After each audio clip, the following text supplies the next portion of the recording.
اللہ الرحمن الرحیم ادغام بسم یرملون اللہ. جی حضرت. تخت نمبر 24 ہے.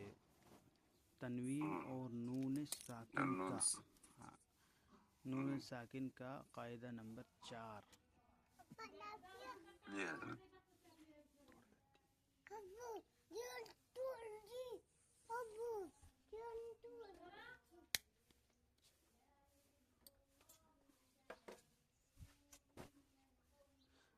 تنوین اور نون ساکن کا قاعدہ نمبر 4.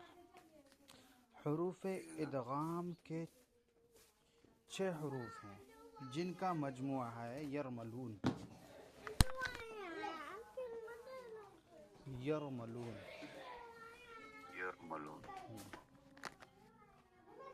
تنوین یا نون ساکن کے بعد حروف یرملون میں سے کوئی حرف آئے تو را کو لام کی صورت میں بغیر گنہ کے ملا کر پڑھیں گے. اس کو ادغام بلا غنہ یا ادغام تام بھی کہا جاتا ہے. ادغام بلا غنہ یا یا ادغام تام بھی کہتے ہیں. کس صورت میں؟ تنوین نون ساکن کے بعد میں نون ساکن کے بعد حروف یرملون میں سے. حروف یرملون میں سے کوئی اگر آئے تو را کو لام سے لام کی صورت میں بغیر گنہ بغیر گنہ. جیسے مثال دیکھتے ہیں.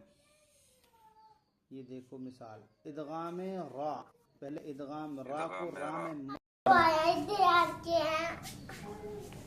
جیسے کیا ہے محمد الرسول اللہ. تنوین کے بعد میں را آیا یہ اس یرملون میں سے.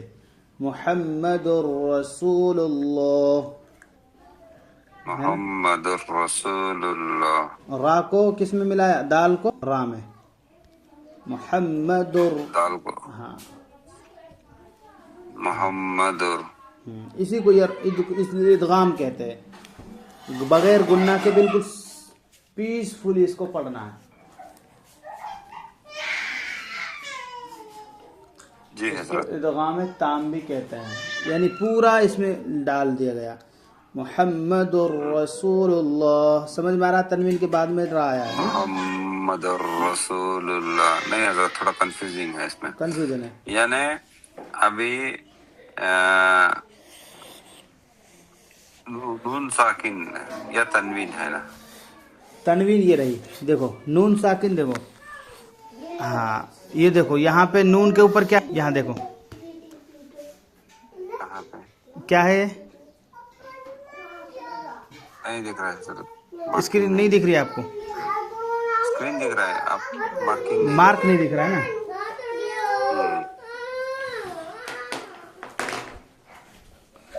یہ دیکھو من لدنہ. نیچے دیکھو دیکھو اس میں لاسٹ لائن سے سیکنڈ لاسٹ. اوکے. اس میں پہلا حرف کیا ہے؟ میم ہے. پھر اس کے بعد میں نون ہے. تو نون پہ کیا ہے؟ نون ساکن ہے. ساکن ہے. تو یہ سمجھ میں نہیں آ رہا تھا نون ساکن. ہاں نون ساکن سمجھ میں آ رہا ہے. ابھی یہاں پہ ابھی لام آ گیا یعنی مجمع آ گیا. یرملون ہے. ہاں تو اب اوپر دیکھو. آپ اوپر تنوین بتانی تھی آپ کو ہے نا. تنوین تنوین کہتے ہیں 2 زبر 2 زیر 2 پیش. یہ جو ہے ان کو تنوین کہتے ہیں. اب جب تنوین دیکھو ہماری تنوین کہاں آ رہی ہے؟ 2 زبر پہ دال پہ آ رہی ہے. دال پہ آ رہی ہے. اور را. ہاں نہیں دال را پہ نہیں. تنوین آ رہی ہے ہماری دال پہ. اور یہیں سے ہمارا قاعدہ اسٹارٹ ہوتا ہے دال سے.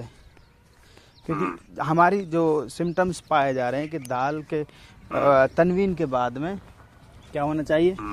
را اور لام یرملون میں سے. تو ادغام تام ہوگا ہے نا. تو تنوین کے بعد میں ہمارا جو حرف ہے کیا ہے؟ را ہے. تو کیا ہوگا؟ ادغام تام. تو اب کیا بات میں پوری سمجھا پایا ہوں؟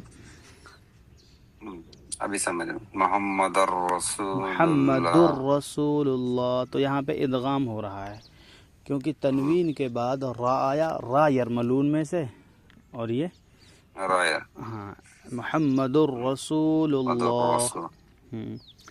اچھا دیکھو مر ربک، یہاں پہ تنوین کے بعد نون ساکن کے بعد میں را آ گیا تو مر. دیکھو دیکھو نون کی آواز تو گویا کہ ختم ہی ہو گئی. دیکھو نون کی آواز تو ختم ہی ہو گئی. مر مین تو پڑھ نہیں رہے ہم. مر. ہاں تو یہ ادغام ہوا. غفورر، دیکھو غفورر رحیم. غفورر. دیکھو ہونا تو یہ چاہیے تھا کہ ہم پڑھتے پہلے غفورن رحیمہ، ہے نا. لیکن کیا ہوتا تھوڑا سا، نہ تو اس میں آواز بن سکتی تھی، نہ تو انسان کی آواز بن سکتی تھی اس میں، اور نہ بہتر طریقے سے اس کو پڑھ سکتا تھا، نہ خود کو اچھا لگتا. لیکن کیا ہے اصول یہ نہیں، اصول بنا دیا. غفور الرحیم، اب اچھا بھی لگ رہا پڑھنے میں. غفور الرحیم، الرحیم. کیونکہ را کے بعد میں را آیا ہے نا، تنوین کے بعد میں را آیا. تنوین کس پہ ہے؟ پہلے را پہ، اور پھر را آیا تو کیا ہوگا؟ ہاں غفور الرحیم، ادغام ہوگا ہے نا. ادغام را، اس کو کہیں گے ادغام را، را کو را میں ادغام را. اچھا عیشت الراضیہ، عیشت الراضیہ ہے نا. عیشت الراضیہ. اب اس میں ہم یہ تو ہاں عیشتر پڑھ رہے ہیں، یہ تو نہیں پڑھ رہے، عیشتن تو نہیں پڑھ رہے نا. عیشت ملا دے رہے ہیں. ہاں بالکل، اسی کو کہتے ہیں ادغام. اب دیکھو ادغام لام، ابھی دو کی بات پڑھ رہے ہیں تو ہم دو کی بات کریں گے یہاں پہ. ادغام لام کہتے ہیں یہ رہا اس کا وہی ہے، تنوین کے بعد میں لام آئے تو کیا ہے؟ مل لدنہ. مل لدن. ہاں مل لدنہ. ہاں مل لدنہ. کل لہ. کل لہ. یکن لہ. دیکھو تنوین کے بعد میں لام آیا. یکن لہ. یکن نہیں کریں گے، کیا کریں گے؟ یکن لہ. یکن لہ. ہاں یکن لہ ملا. ہاں دیکھو پہلے کیا ہے، اصل میں کیا ہے؟ یہ رزقن ہے نا، رزقن ہے. لیکن کیا کریں گے ہم اس کو ادغام کریں گے. قاعدہ ہم نے پڑھ لیا.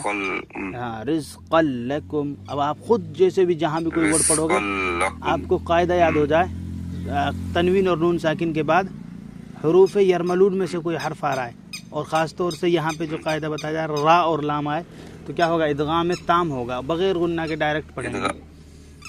ہاں یہ قاعدہ ذہن میں ہوگا نا، آپ قرآن کی کوئی بھی آیت پڑھنے لگیں گے غلطی نہیں کریں گے. رزقن نہیں پڑھیں گے، رزقن ہی. ہاں اس میں پریکٹس ہو جائے گی تو آپ کے لیے بس کافی. پریکٹس آپ کو اصل میں قاعدہ سمجھ میں آنا چاہیے. سمجھ میں آنا. ہاں پریکٹس تھوڑی ہو جائے اور سمجھ میں آ جائے، کام ہو جائے گا. پڑھ زیادہ لے، رٹ زیادہ لے، سمجھ میں تھوڑا بھی نہ آئے تو اس سے کوئی فائدہ نہیں. پتہ ہی نہیں ہوتا کیا کرنا ہے، کیسے کرنا ہے. اب آپ کو، اب آپ نے ایک سوال کیا تھا، وہ سوال حل ہو گیا تو آپ کو سمجھ میں آیا ہے نا.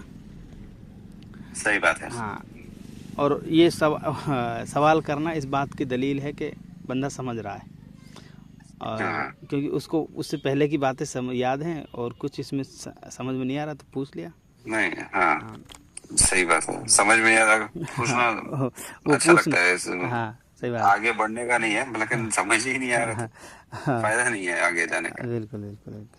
ہاں تو کیا ہے، تنوین نون ساکن پہ عمل کرتا ہے ہمارا، یہ جو ریئیکٹ کرتا ہے نا ہمارا یہ قاعدہ ہے. تنوین نون ساکن کے بعد میں تنوین نون ساکن تو ہے ہی ہمارا مین پوائنٹ. اس کے بعد میں جو حرف بدلیں گے ان کی کنڈیشن چینج ہوگی تو اس وقت میں ہمارا قاعدہ چینج ہو جائے گا. ہاں تو کیا ہے افل لکم، یہاں پہ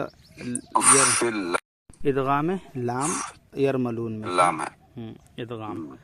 اچھا مل لبن.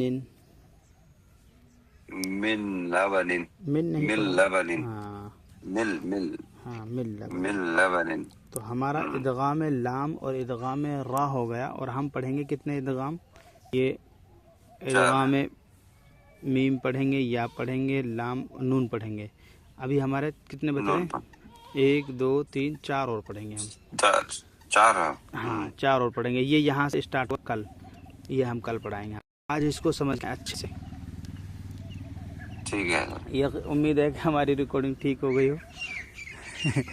انشاءاللہ انشاءاللہ اچھی ہوگی اور دیکھ لوں گا میں اس کو. انشاءاللہ. آپ ٹھیک ہے ہم سر. چلتے ہیں اپنی